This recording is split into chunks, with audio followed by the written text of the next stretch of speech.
Hello, welcome to my quick review of the HPI models Lancia Stratos Stradale in red.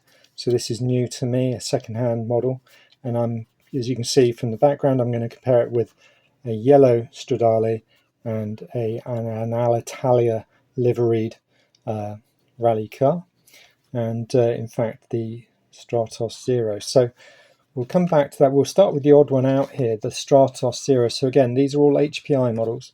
I've got a separate review of this, so feel free to subscribe or look through my videos on my channel. So this is a one-off show car, and it isn't really like the production Stratos is at all. So I'm going to pick up on the first big difference between this new red one and this yellow one. You might have seen it already. The wheels are different. So these wheels are a particular road spec of wheels, whereas this yellow car has the rally style wheels of the Alitalia rally WRC rally model. So but putting those to one side, really, I mean, it might be worth just looking at the differences between the road car and the rally car. Not a lot of difference really, because basically it was a homologation car, so it wasn't as if they were taking a road car. And it's not like the 037, which had the Stradale had rectangular rear lights from the production Lancia Beta Monte Carlo, and the rally version, the 037 Rally, had round rear lights. This is all the same there. So really there's not a lot of difference between the rally and the road car. So I notice on this one the front lights popped up, and you've obviously got the extra light pod there. So, and the crazy in motion mud flaps. So coming back to the car in question, the yellow one, the yellow colour is a little bit dull. I don't know why. I can't imagine the car was actually that kind of colour, just a slightly custardy dull yellow. But so the red one is a breath of air in that respect, although I do prefer the wheels from the yellow car. But anyway, still gold wheels, all good when you've got gold wheels, isn't it? So we've got an excellent finish on the paint. Let me just turn that around and show that. Something weird. That windscreen wiper is fairly proud, but it's a nice detail anyway, so I'm not going to complain about that.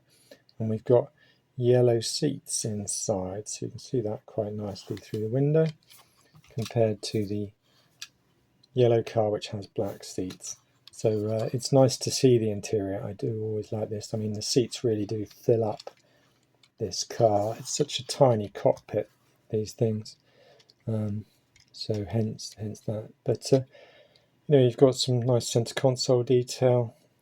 You can see you've got the dashboard there. Whether somebody's tried to clean this screen or what, but it is a bit scratched up. Let's compare it with my other screens. Not so scratched on that one, and this one not so scratched either. So this one is a bit more scratched, so maybe somebody's tried to clean it. I don't really know there. So let's see if we can look inside a bit more. Oh, tricky. And see if I can get rid of the reflections. I'm not doing too well. What about this side window? Not going to see a lot there. So the best view tends to always be down from the top. Anyway, as the yellow car, it's got nice Stratos logo details there. Boot lid latch is actually not just a speck of paint; it's actually moulded. You can feel it. The badge you can't feel. There's some kind of detail on that front headlight, but I don't quite. Okay, the whole headlight is slightly proud, particularly on this side. Yeah, no, so it's nice that that's moulded, but of course there is a version of this where the headlights are popped up, so maybe that's why we can feel something there, because they may have designed the mould tool to account for that. Okay, so looking elsewhere, oh look, a red subframe. That's a nice detail, isn't it?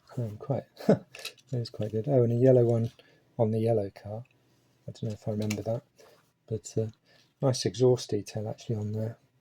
And of course this is a transverse V6, so that's your sump or part of it. I guess the transmission must be on this side, and then you've maybe got a final drive unit differential there.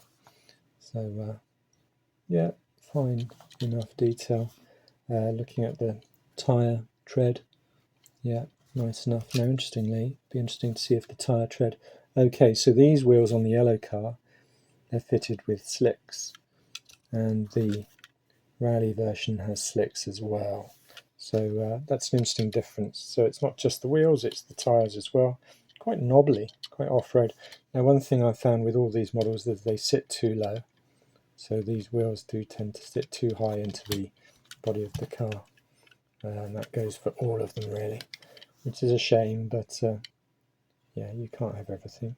But the detail is really good on these, so I do like them. Yeah, very happy with that. Just trying to see what detail we've got there in terms of stickers and things. Okay, yeah. They looked like advertising stickers or something at first, but I guess they're not. You'll see those better than me actually.